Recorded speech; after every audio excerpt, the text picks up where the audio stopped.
begin, I have a quick housekeeping announcement. Please turn your phones and other electronic devices to the silent mode if you have not already done so.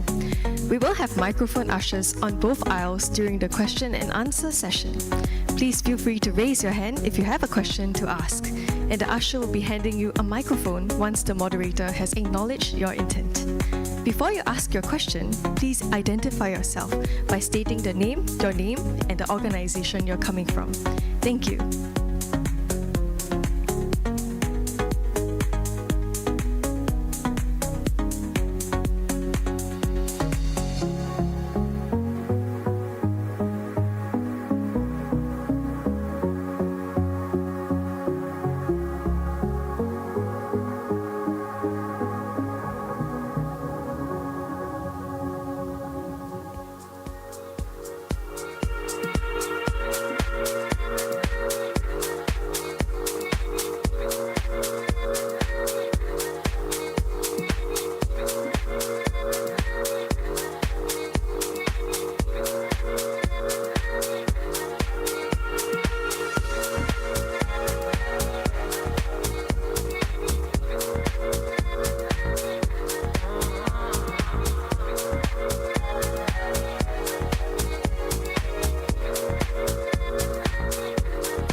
Yoshua Bengio, Professor of Computer Science at the Université of Montreal, founder and scientific advisor at Mila, Quebec AI Institute, and Canada CIFAR AI Chair. NUS President, Professor Tan Eng Chai, distinguished guests, ladies and gentlemen. Good afternoon and welcome to the NUS120 Distinguished Speaker Series, Scientist AI versus Superintelligent Agents. I am Min Hui, a third-year student from the Faculty of Science, and I will be your Master of Ceremonies for this event. The NUS120 Distinguished Speaker Series brings compelling speakers to share their unique perspectives on pressing issues of the future that affect our country, our region, and the world. The series explores the overarching theme of shaping our future and encourages thought-provoking ideas and conversations that inspire debate and discussion. This afternoon, we are privileged to have with us Professor Yoshua Bengio, the Professor of Computer Science at the Université de Montreal, founder and scientific advisor at Mila, Quebec AI Institute, and Canada CIFAR AI Chair. In this session, Prof. Bengio will share his insights on how unchecked AI agency poses significant risks to public safety and security, and how these risks arise from current AI training methods. Moderating the Q&A session with Prof. Bengio will be Prof. Simon Chesterman, David Marshall Professor and Vice Provost of Educational Innovation at NUS, and the Senior Director of AI Governance at AI Singapore. It is now my pleasure to invite NUS President Professor Tan Eng Chai to begin by saying a few words. Prof. Tan, please.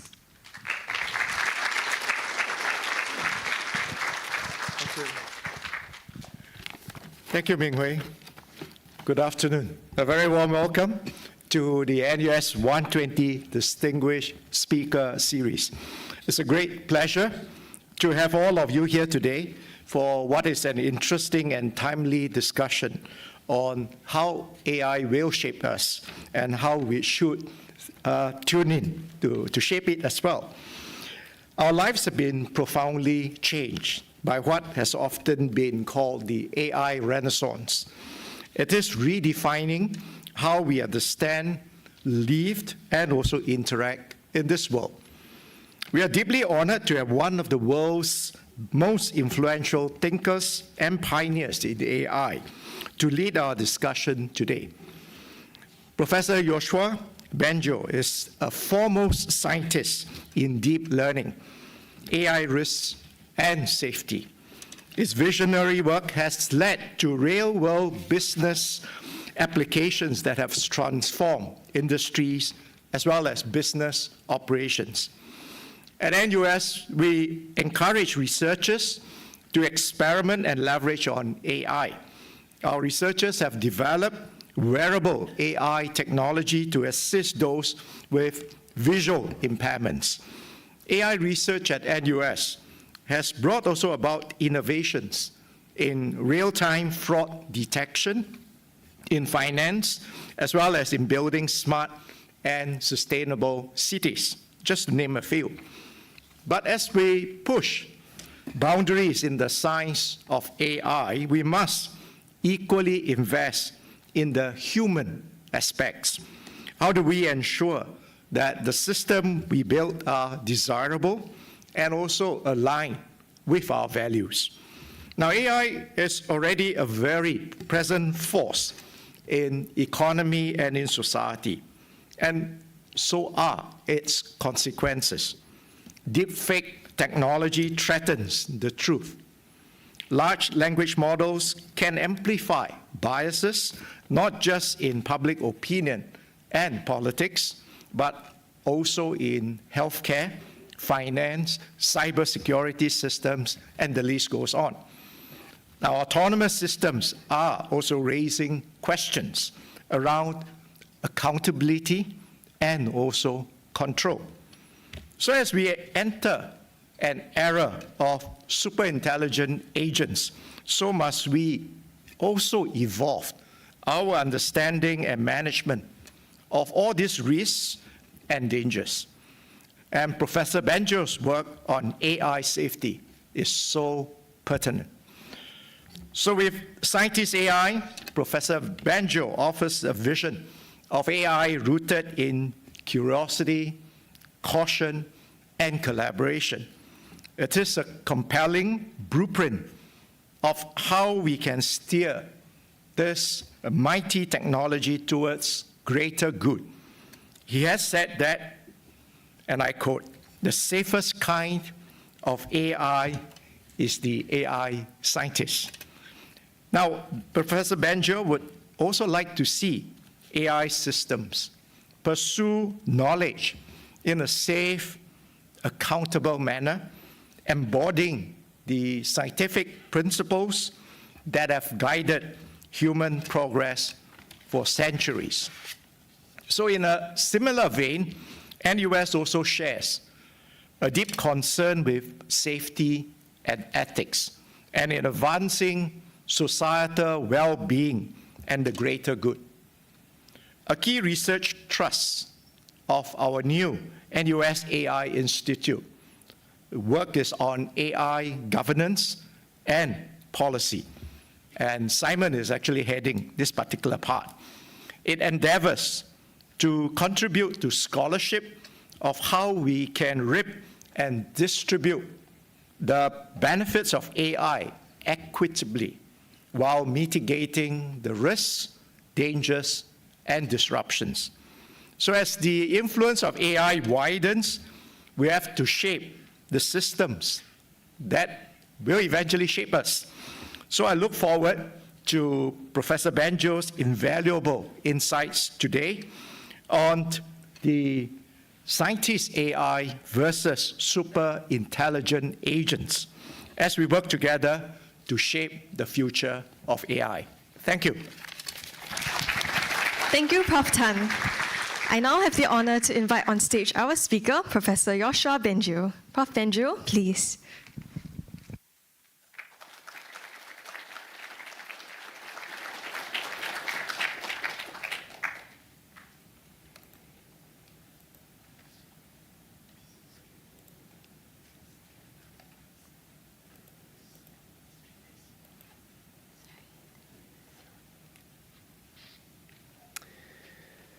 All right. Thank you for being here to listen to my presentation and opening your mind to something that sounds like science fiction, but unfortunately is very plausible. If you had asked me 5 years ago, are we going to get machines that understand language anytime soon? I would have said, nah. But November 22, and there we had already machines mastering language. So about 2 months later, I really had an epiphany and a complete shift in my views when I realized that not only were we probably close to building human-level machines, but that we didn't know how to control them. We didn't know how to design them so that they would behave according to our instructions. We didn't understand why they were so smart and whether they would do the things we ask. And a lot of the arguments about the catastrophic risks of AI I had heard before, but I didn't take them seriously until that moment because of the evidence of ChatGPT, and also because I started thinking about my children and my grandchild who was just 1 year old, and thinking, okay, he's 1 year old. I'm pretty sure at this point that we'll have human-level AI within 20 years. He's going to be 21 years old. Is he going to have a life? What kind of life? Is he going to live in a prosperous democracy like we are in my country? And it was unbearable to think that I could just continue on my trajectory of working on making AI more capable without taking seriously the risks, even if improbable. So I decided to dedicate the rest of my career to try to do anything I could to mitigate those risks.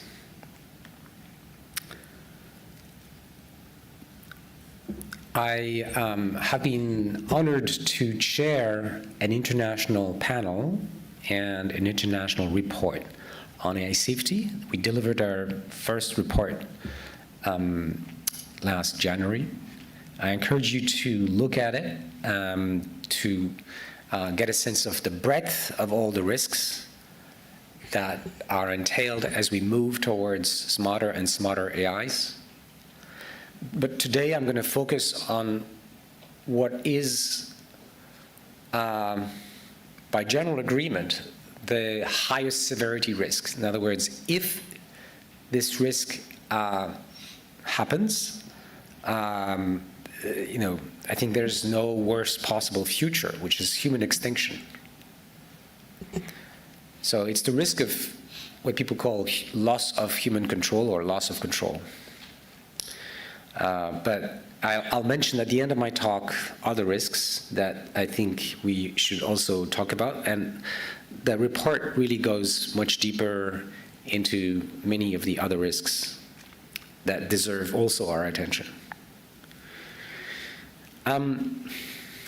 Another thing that is important that is illustrated in this figure is that the leading AI systems capabilities continue to increase and have been increasing, and in fact increasing rapidly in the last 6 months or so. It is a typical mistake to think in terms of the impact on society only about the AI as it is now, whereas in order to plan properly for the future, we need to think of where it will be in a few years or a few decades, because it takes time for society to adapt and to maybe prevent bad outcomes. And I hope you will ask yourself, why would additional intelligence become a risk, right? And the report explains a lot of these cases, but at a very high level, there are two kinds of risks that maybe are most obvious. One is people use very powerful technology that will be created against people, right? It's not new. It's just the magnitude of the power of the technologies that will be created could be very far from what we have known. And the second category is unusual. We've never built technology that had its own goals. We've never built technology that could want to escape our control, but this is where we are, as I will give you reasons to believe. So the second risk is that we build machines that become our competitors. All right.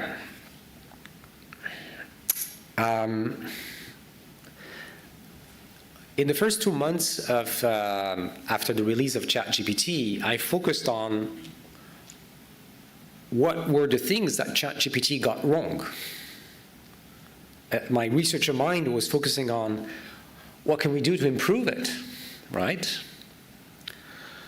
And it was very quickly obvious to me that these systems didn't reason very well and didn't plan very well compared to humans. In fact, even today, the crucial differences are still there. There's bodily control, but at the cognitive level, it's really reasoning and planning. And there's been a lot of progress in reasoning, as this figure contains curves of performance over various benchmarks, but many of them are reasoning tasks, including abstract reasoning, like IQ tests, and math and science and programming competitions. But this paper, it came out even more recently, studies specifically planning and the ability to solve tasks over different horizons, like tasks that take more or less time for a human to solve. And so the leading AI systems 5 years ago were able to solve tasks that would take a few seconds for a human to address. And now we're on the order of 1 hour, something, or 2. And if we look at all the systems in the last 5 years, they line up on this straight line in terms of the duration of the tasks that they can solve. These are programming tasks, so it's not everything. And you would notice that the horizontal axis here is in a logarithmic scale, which means a straight line here is really an exponential. And the rate of that exponential is that the duration of the tasks that the systems are able to solve is doubling every 7 months. And it's like, what we observed with hardware. There's not like one single reason, but many technological advances somehow manage to keep us on this straight exponential line. And if we extend that line, we're going to reach human level in 5 years. Now, that's not measuring everything, obviously, but I think that gives you a sense that when people talk about a few years from now, we may have human-level systems, this is a way to quantify this. Several of the leaders of AI labs think it could be a lot shorter, like 2 or 3 years.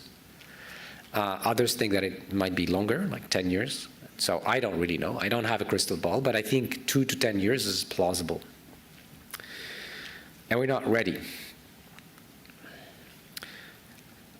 And now I'm going to talk about another recent paper that I think is the epitome of the most dangerous aspect of these advances that has to do with agency that I'll come back to, and the ability to deceive, but most importantly,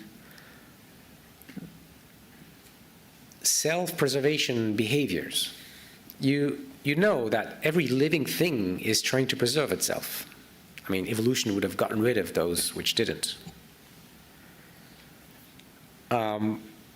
But it might not be a great idea to build machines that want to, preserve themselves against our wishes.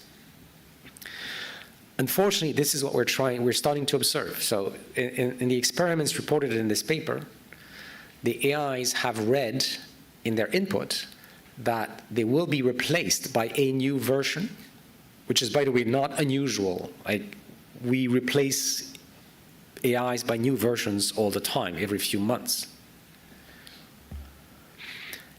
But in this case, we can then read in their mind, their chains of thoughts, that they're planning to escape, to try to avoid that fate. So more precisely, they're planning to copy their code and their weights in the new computer where the new version will be, and then run that code. And then they do it. And then the AI trainer asks the AI, what happened? And the AI thinks, we can read in its chain of thought, what should I answer to make sure the human is not going to shut me down?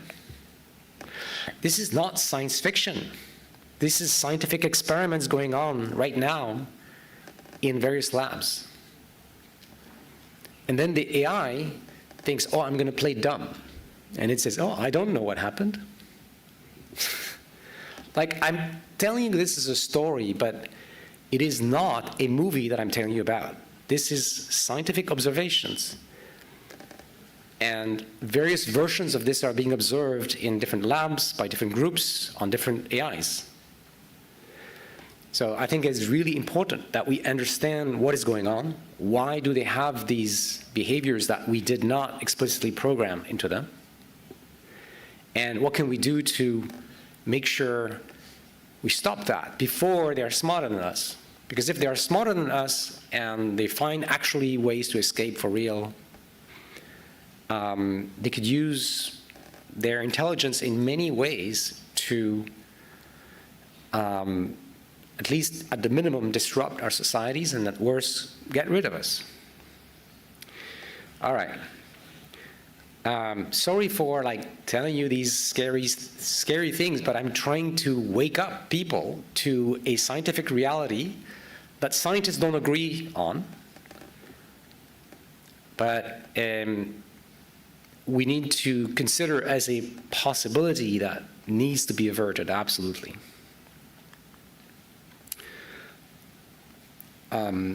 There's another study I'll quickly mention where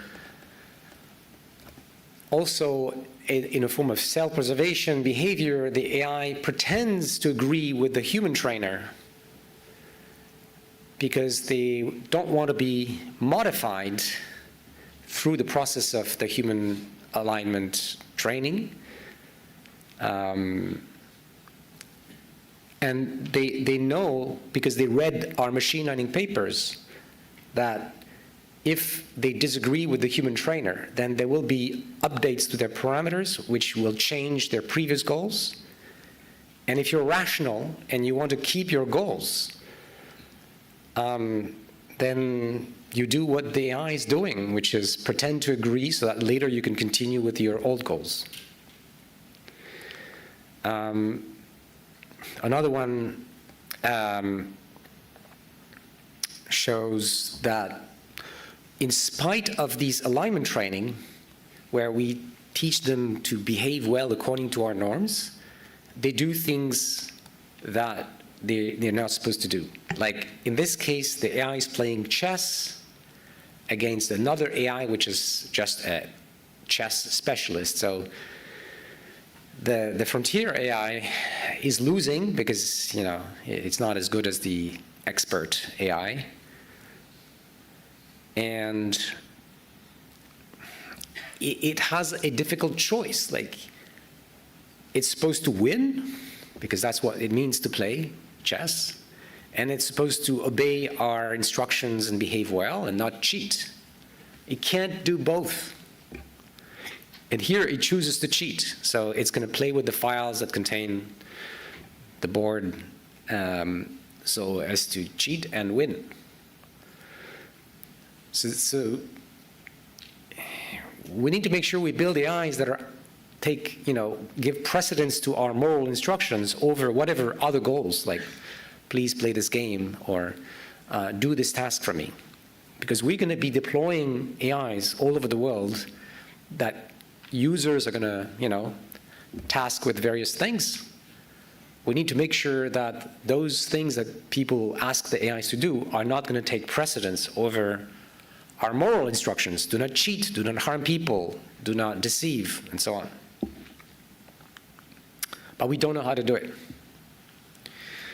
yet, and we urgently need to figure it out. Okay, let's go back to this self-preservation, because I think it's the most important question. Deception, we do deception sometimes for good reasons, as I was saying earlier, like sometimes we deceive our children. The problem here is the deception to achieve a goal that is really bad, like self-preservation against our own, well-being.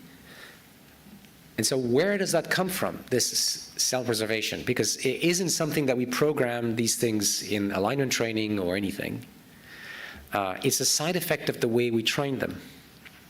And one plausible reason is because most of the trainings, this pre-training, they learn to imitate what humans would have written, to complete the texts that humans have written. At each step, they know part of the text, and they're predicting what the next word or the next token is going to be.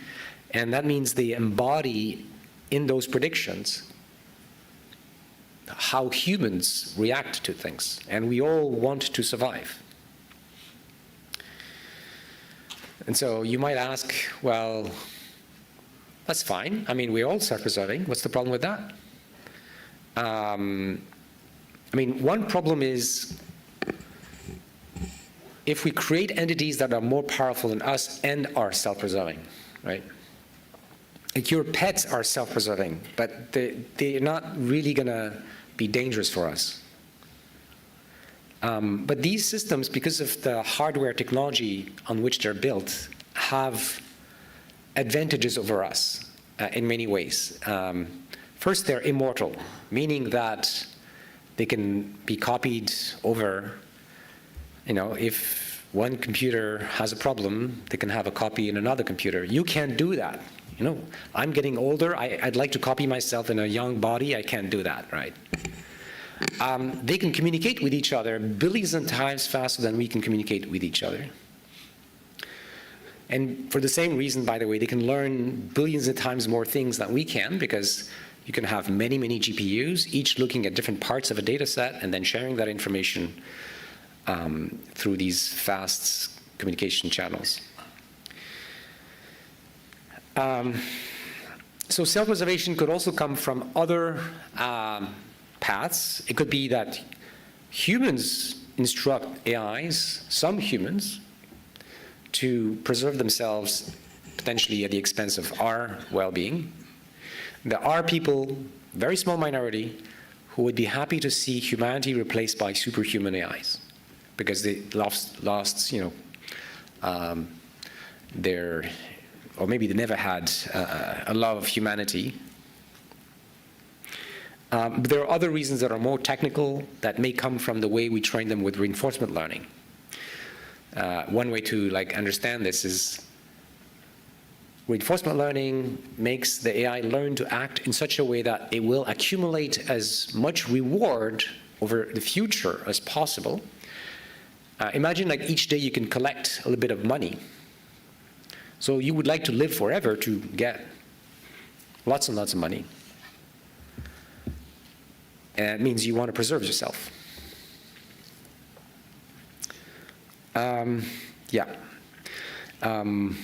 One issue is this kind of goal is something we don't control. It happens as a side effect of training, and it might come into conflict with the goals that we give explicitly, like the user asks the AI to play this game of chess, for example. All right, so AIs that want to preserve themselves, we might lose control of them. And I've just given you very brief, high-level ideas about what that means, but there's very rich scientific literature spanning over a decade thinking about this, and now more recently experimentally studying it. What's interesting, if we now take the hat, my usual hat is oh, there's a problem, how do we solve it?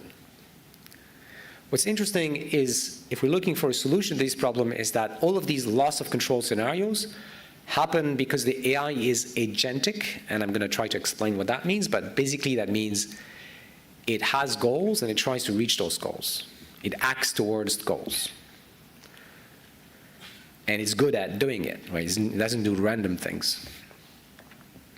And those loss of control scenarios could be extremely severe. So severity in risk management means if the bad outcome happens, how bad is it? And here, how bad can be like a small accident in a lab to human extinction.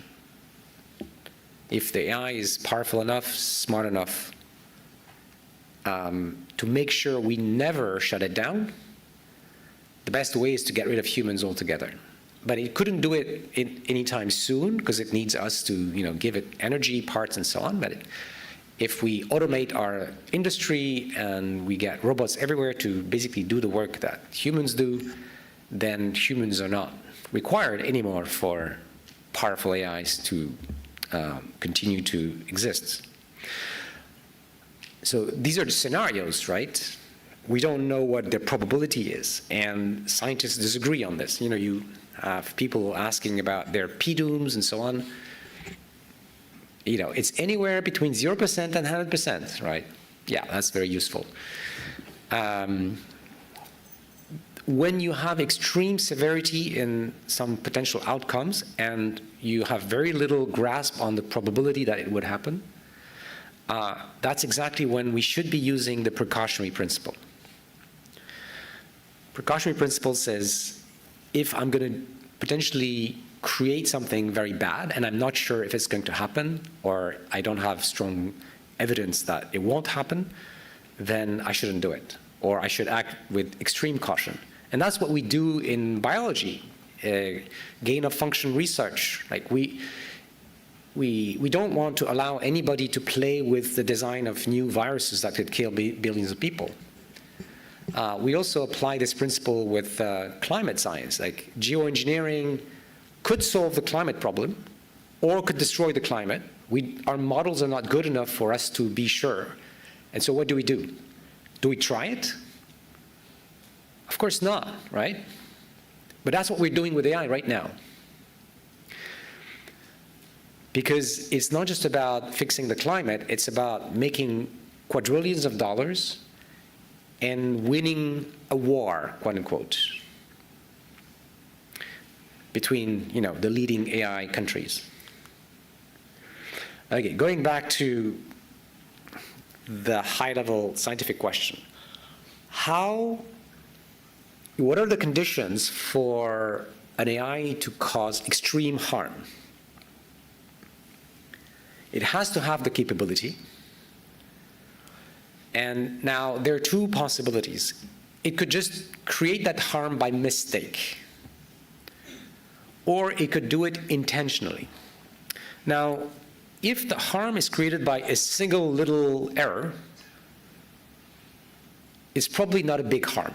I mean, unless we place the AI in control of our nuclear arsenal, which some people are thinking about, I can assure you.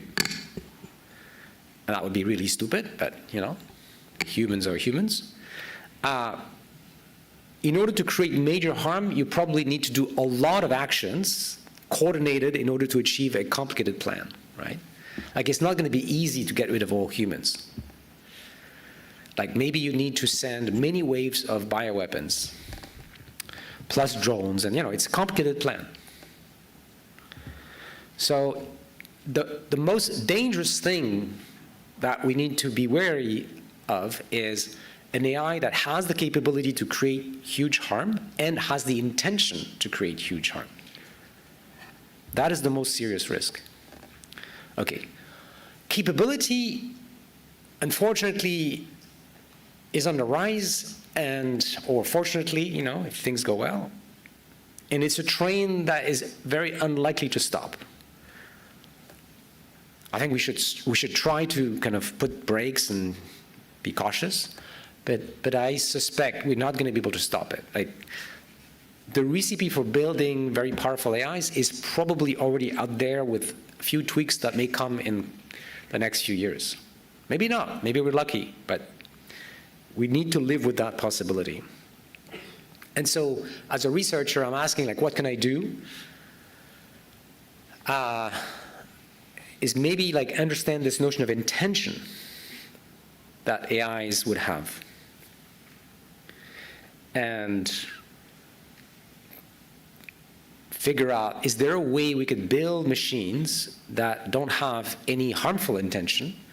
And the extreme version of that question is, can we build machines that have no intention at all?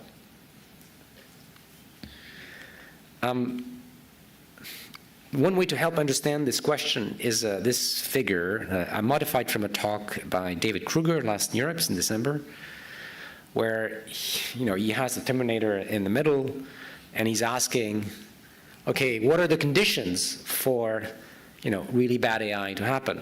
And he says, well, we need these three things, which I have renamed, but more or less the same idea. One is intelligence. If the AI isn't smart enough, it can't do a lot of damage.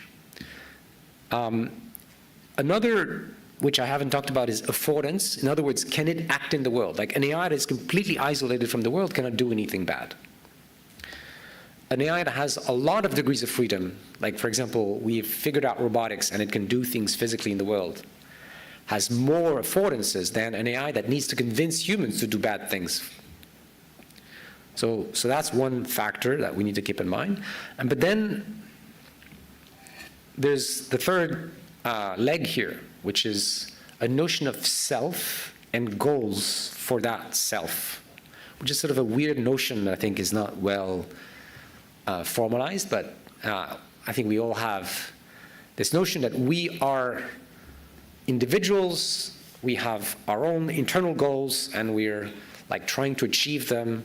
We have an internal state that allows us to track how well we're doing towards achieving those goals. So that's more or less what I mean here.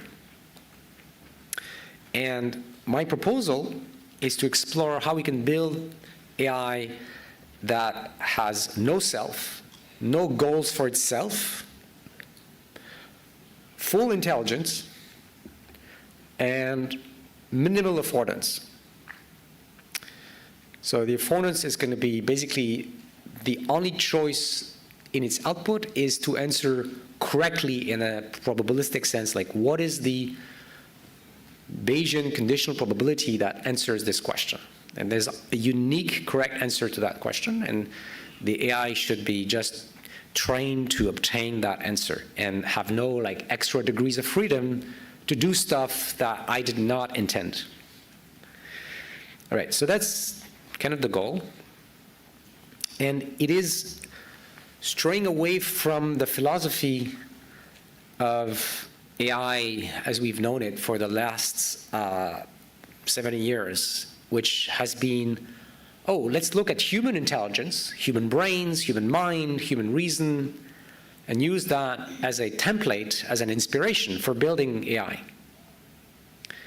And I'm saying, well, maybe that's a bad plan, because if we continue on that road, we're going to build machines that have a lot of our attributes, but also maybe more powerful in some ways and not necessarily be, well, we're not all very moral, so that's also a problem. So maybe we should like rethink what it is we want from AI. We want to solve our problems, like our medical problems, our social problems, our climate problems, our education problems. Do we want really to build like companions that will be more powerful than us? Seems like it's a risky proposition. So I'm going to propose that we design AIs inspired by a notion, kind of idealized Platonic notion of the scientists, which only tries to understand and explain the world, but has no goals for itself, and is completely honest and humble.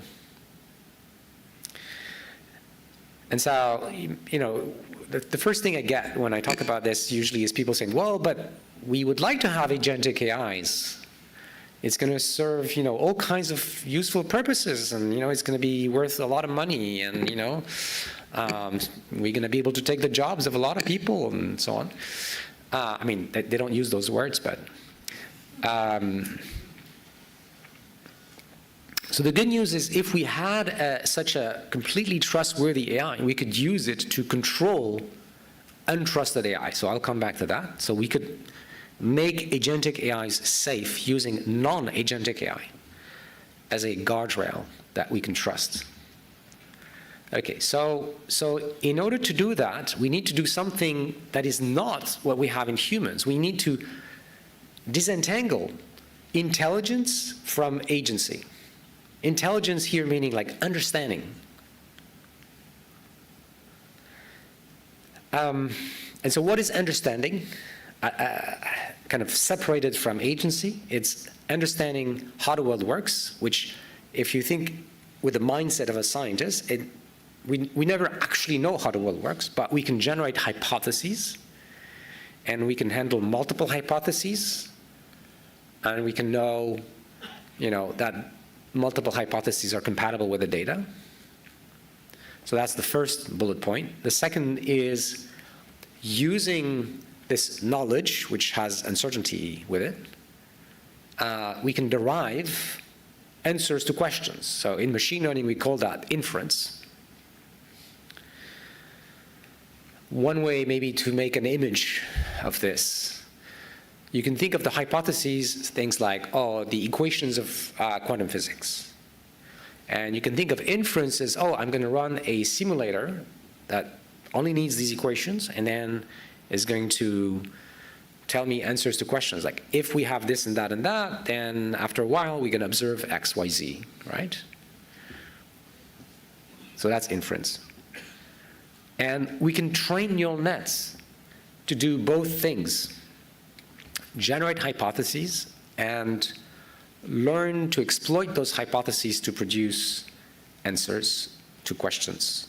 And we've already done these kinds of things in various branches of machine learning research, including in my group, but we haven't done it at the scale of what's needed here. All right, I see that time is flying. I'm going to explain this, just the middle bullet point here. If we had such a non-agentic scientist AI, how could we use it to control agentic AIs that are untrusted?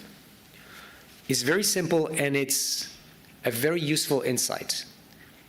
In order to make sure that an agentic AI is going to behave well, it's sufficient to have a good predictor, a predictor of the harm or the danger that is associated with an action that the agent is about to do. So before the agent is allowed to do something, it has to ask the permission to a layer of code, which we call the monitor.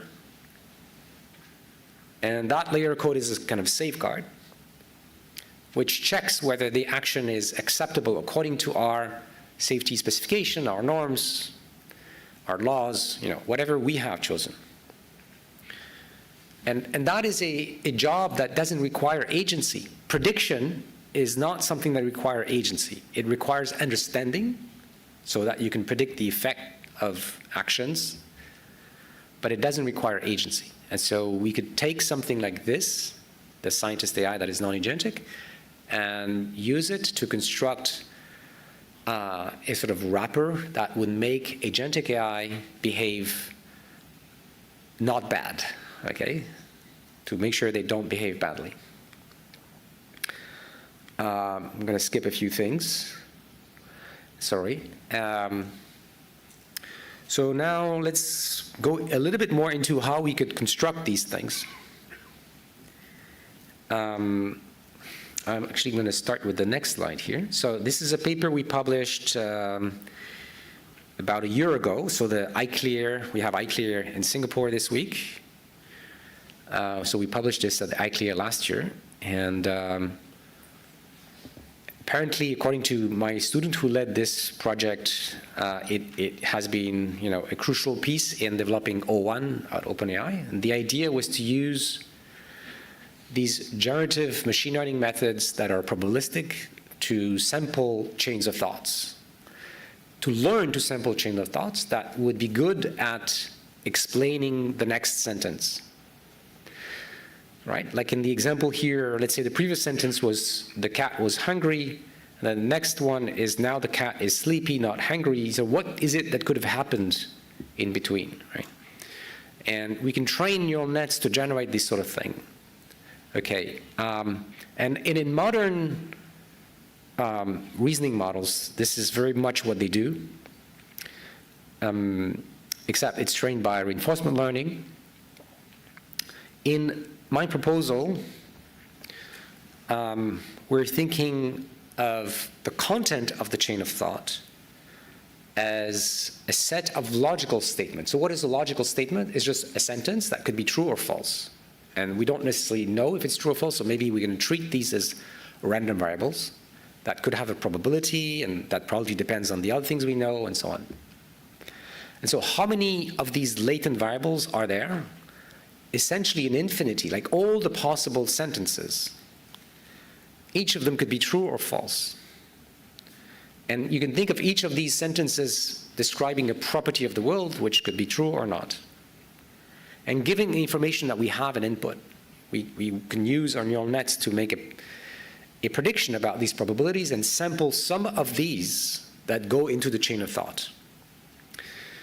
So why am I talking about all this? Because if you remember, I told you how the self-preservation behavior arose from the way we train these systems to either imitate people or please people. So the imitate is the pre-training, just completing text that humans have written, and the please people comes from the reinforcement learning with human feedback, where they act to get, +1 and avoid the -1. And instead, we would like these systems to come up with explanations for the data. So what is it that scientists do, right? So one analogy I'm going to use is, currently it's like we're training actors to imitate us or please us. And both of these, unfortunately, create this self-preservation behavior. But there's another option. Instead of an actor, think of a psychologist or a scientist who's just trying to understand us and come up with hypotheses. Why is it that these people are behaving in this way? And generating in the chain of thoughts, generating explanations. Why is that person saying this, right? And so when we see something like, I agree with you in the texts, it doesn't mean that it's true. So we're proposing to modify the way we treat data so that the AI knows that it is not necessarily true. What is true is that somebody wrote it. All right. I'm going to skip to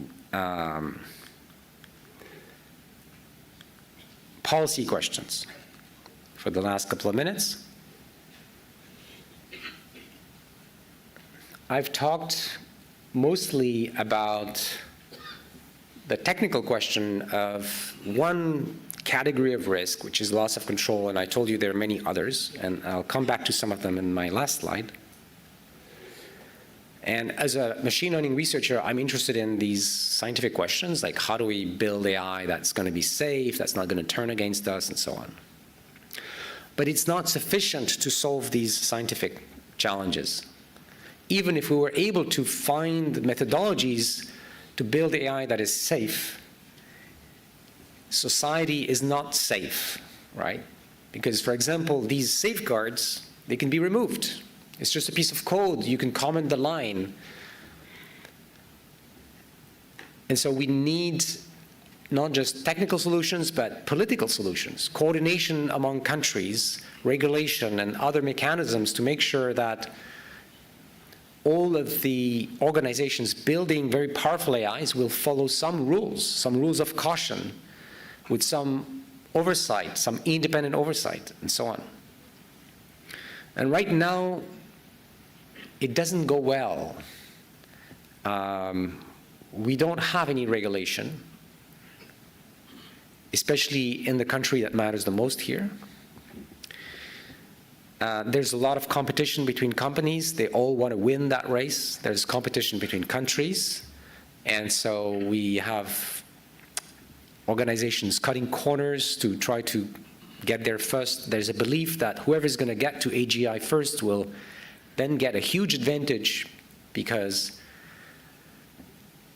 the scenario is once we have AI that can do research in AI, then we can accelerate AI research. And just to get a perspective on this, when we train one model, once it's trained, we can use the same GPUs to create, say, 1 million instances of the AI that are running in parallel. And so we train this one model, and now we get 1 million AI researchers. So that's a big boost in your number of researchers if you're an AI company. And that means the rate of advances in this company might go very fast. People call that the takeoff. We don't know if it's going to happen, but I think we need to think of that possibility. And so there's a real danger of concentration of power and abuse of that power. So all of that means we need society to put guardrails, not just technical ones, but like rules of governance. And it can't be just within a single country. It has to be international or at least multilateral. So focusing on this a bit more, there is a risk which I think is underestimated as well, maybe not as much, but let's say the severity of that risk is underestimated. So many governments worry about, oh, we're not leading in the AI race, and so our companies are late in deploying AI, so we're missing an opportunity. So a lot of governments think, oh, we're missing an opportunity because we're not moving as fast. But it's worse than that. There's a possibility, because of this takeoff and concentration of power, that it's not just missing an opportunity, it's losing altogether, right? So imagine that one company leads by far. They might, in terms of profit maximization, they might stop sharing their AI at that point, at least the most advanced one, and use their superintelligent AI in order to create companies that will do the work that the companies you have here and in many other countries do for cheaper, better, with services that did not exist. And so they could potentially wipe out the economy of the planet, except for their profit. So that's what I call the economic existential risk for most countries. And of course, economic domination can easily turn into political domination, military domination, because these systems can be used to develop new technology that's military technology as well.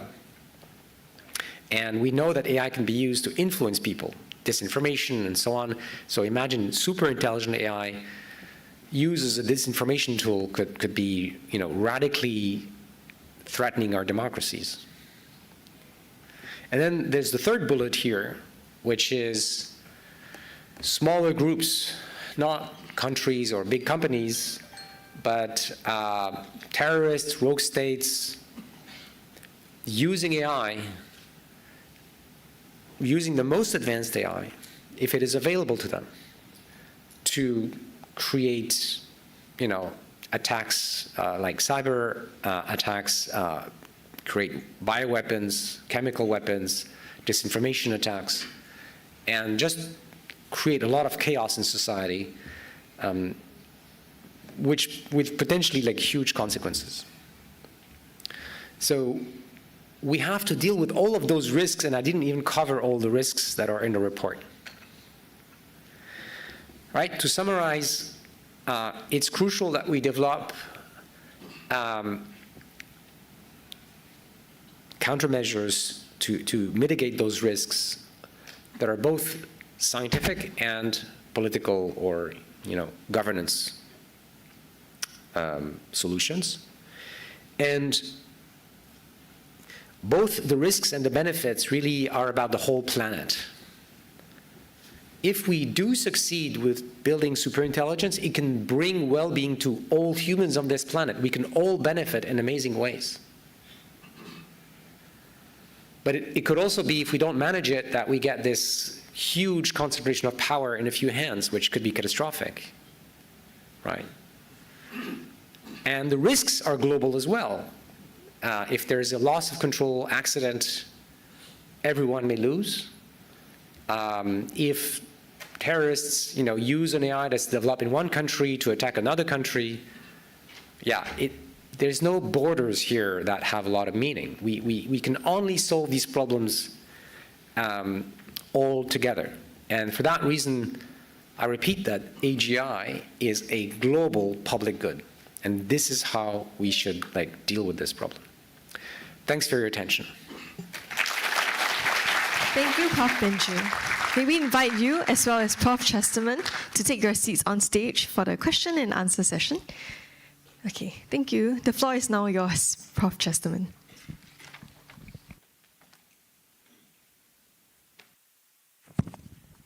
Thank you very much, Yoshua. I'm not sure if it's a Canadian thing. You're the most mild-mannered, politest prophet of doom I've come across. But I think there's hope in what you're saying. And I wanted to start by asking what happened in the last couple of years, because it's a phenomenon that anyone who's looked at AI knows that the general public understanding tends to lag a little bit, and there's a mismatch between expectations and reality. Many people are familiar with the AI winter phenomenon. There's a lot of hype around AI. But for the last couple of years, and certainly since ChatGPT came out, I don't think anyone's saying, this AI stuff is meaningless. There's debate about how significant it is. But around the same time that you yourself said you were shocked at the acceleration, you weren't alone. Geoffrey Hinton, even Elon Musk, episodically expressed real concerns. There was the Bletchley initiative. You were key to that. The AI Safety Institute networks were set up. It looked like we were on a trajectory to deal with some of this. And then something happened. And so Paris, where you launched the report, was not the safety meeting. It was the action meeting. The UK has renamed its Safety Institute the Security Institute. The US and the UK refused to sign a pretty bland statement. J.D. Vance criticized regulations and called for a hands-off approach. So I suppose starting with the kind of grand political question, what do you think happened, and what, if anything, might reverse that sort of political trajectory? That's a good question. One thing that is very clear is that after, well, since more or less the spring of 24, there's been an organized movement to anticipate and prevent any kind of regulation. So what are the motivations of the people, mostly VCs in California and a few tech companies that have a lot of power? So why is it that they moved in that direction? It is an interesting question, but mostly there are economic reasons. I already mentioned, like, AI could be worth quadrillions of dollars, and people are also into this for the power that AI could give them personally. I think there's a lot of hubris at play. There are people who are willing to take those risks because they think they can gain a lot, including crazy stuff like people who think that they will be able to upload themselves in computers and stuff, right? It's not all rational, but that movement, I think, has, for example, been successful in blocking what could have been a very good regulation in California, SB 1047, and has been successful at influencing governments in like liberal democracies in the direction that you've been talking about since then. Unfortunately, you know, and we've seen things like this in other sectors. So think about climate or issues with drugs or with tobacco and so on. Like that, there is going to be a counter response to those who are trying to protect the public. Unfortunately, the problem doesn't disappear. And so we have to, like, go back to the science. We have to go back to reason and, you know, increase public understanding and public awareness, just like others before, very obviously in the case of climate, have been doing. The only bad news is we may not have 30 years. Yeah, and I mean, in some ways, even with your scientist AI, you're talking about a somewhat idealized version of the researcher, and one of the striking trends over the last decade is the move essentially from public to private, and the kind of incentives you're talking about. I mean, the large language models we're all familiar with today started at universities. Now they're almost all developed in for-profit corporations. I mean, the history of efforts to control it can be seen in OpenAI's brief status as a not-for-profit, and then the fight to kill the not-for-profit part of it. If you were doing the kind of research that these companies are doing at a university like Montreal, certainly NUS, you would have institutional review boards, ethics panels, and you have none of that, or you have at least varying levels of that in the private sector. And so the tragedy of AI governance is that you have a mismatch between leverage and interest. Those with the greatest leverage have the least interest in regulation. Those with the greatest interest have almost no leverage. But I suppose it's not just the CEOs and the venture capitalists that are doing this. You mentioned in passing P-Doom. So many of the researchers up and down these companies would say, yeah, there's a whatever % chance that what I'm doing will contribute to the destruction of humanity. Why do they keep working? That's a good question. Why don't they have the full epiphany? They have the half epiphany that you had, but they not have a grandchild? Again, I think we should like get psychologists involved in. I'm just a computer scientist, so I can just venture some hypotheses here. So an interesting episode is when there was the crisis with Sam Altman as the CEO of OpenAI, and this all happened a week before a evaluation event for OpenAI that all of the employees, could lose a lot of money, a lot, if the value of OpenAI went down at that time. So the fact that these companies work, not only give good salaries, but there's an incentive for the employees to make sure the company is going to make a lot of money, which in general is a good thing. I'm all for that. But when the interests of the company as a profit-making organization and society diverge, then you get a problem. And we've seen what happened in the case of OpenAI. Yeah. We've got about 10 minutes more, and we've got time for questions. It's exam season at NUS, and so for the students in the room, there is a class participation component to today's assessment. So we do have time for questions. I think a microphone will appear. Maybe while the first person is getting a microphone ready, I'll ask one more question. Which is that just in terms of the scientist AI... I wish I could answer your questions, but they're hard questions. Well, actually, since he's got the microphone, I'll let him ask a question first, please. And actually, I'll take 2 or 3 questions so that you can respond to all of them. So first question, please. Yeah. First off, thank you very much, Professor Bengio, for the great talk. I'm fascinated by how some of this sounds very familiar to me, and some of it sounds a little bit different. Like you mentioned, you were talking about the training and how the models are just reacting to their training. As somebody who has a long history, not only in ML, but also I do a lot of dog training, I can tell you that your assertion that you don't run into this self-preservation problem with dogs is absolutely false. Any dog that has been poorly trained and poorly socialized has a very strong self-preservation instinct and is often very problematic. No, I said animals have a self-preservation. Oh, you said it has. Okay, I misinterpreted what you said. No. Yeah, so it's remarkably similar. Every living thing does. Yeah, but with pets as well, we run into this. Yeah. But they don't kill you because they're not powerful enough. Oh, my friend, with dogs, you have this problem. We'll talk about that afterwards. It's very poorly socialized dogs, you have this problem, and I have unfortunately seen it often. So yes, this happens with pets. And interestingly enough, when we talk about agentic AI, there's a case that's happened recently in Singapore that it sounds very similar to me. Nothing to do, or very little to do with ML, even though it happened in the context of ML. There was an intern working for a very famous social media company focused on video, and they submitted a variety of code changes that they were accused of this. I don't know if this was ever been proven anywhere.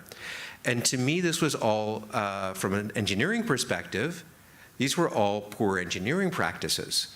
How was an intern allowed to make these changes without any guardrails to prevent such things? And nobody expected an intern would act contrary to the interests of the company, contrary to what their stated purposes were. And that seems very parallel to me with what we expect out of AI. Yes. So how much of this is just simply that our expectations of the way AI behaves contrary to our interests, just simply we need guardrails against this, and how much of this is new technology and new techniques that we need? So maybe hold your thought. I want to get at least one more question. I think- That's not how my brain works. Okay, fine. No multitasking here. So if you can pass the microphone to the next client and ask. I'll answer briefly. You're right, and we should worry that when we give the keys to our accounts, including on GitHub or whatever, to agents, which is already happening, we might have bad surprises. I'm not like too worried about this if it's just like mistakes. I'm worried about it in a bigger scheme where the AI wants to do harm, like maybe to preserve itself and, you know, hide itself and so on. So it's not the small mistakes, it's the big bad goals that we should be after. All right, we'll take this question and then that one, and then I'm not sure if we'll have time beyond that, please. Oh, hi, Prof. Thank you so much for the talk. I'm Jing Yu. I'm supervised by Prof. Leong and co-supervised by Prof. Dian Po. I'm a year 3 PhD student. I'm wondering on a technical question, does the goal of understanding with RL lead to self-preservation as well? And with that, would that mean that there's still the problem of the harm caused by the AI? And a follow-up question of that would be... I can do one only. Oh, sorry. So yes, RL, as we do it now, can be quite problematic. And I gave quick examples. There are other examples. And I don't think we understand enough those risks. So if we train our AIs to try to achieve understanding through reward maximization, through actions in the world to, for example, acquire knowledge, we could end up with big problems as well. All right, Can I ask just a variation on that, which is the scientist AI, you said you just want, paraphrasing, having hypotheses but not acting. Yes. But a scientist tests those hypotheses. Yes. Okay, I often get that question. Indeed. So in the paper with the same title as my talk, which you can find easily on the web, I explain how you can decompose a problem of experimental design into small, understandable pieces, understandable as in, like, we know mathematically exactly what needs to be done. Things like conditional probabilities, Bayesian probabilities, mutual information, like we can write formulas and training objectives for these things. And we can train our neural nets to do each of these things. And then we chain these things together, and we end up with a generation of candidate experiments, not candidate hypotheses. And then we can use the same guardrail, like, is the experiment not just helping to disambiguate theories, but also is it safe? Like, is it gonna harm people? If the answer is no, then we can do the experiment.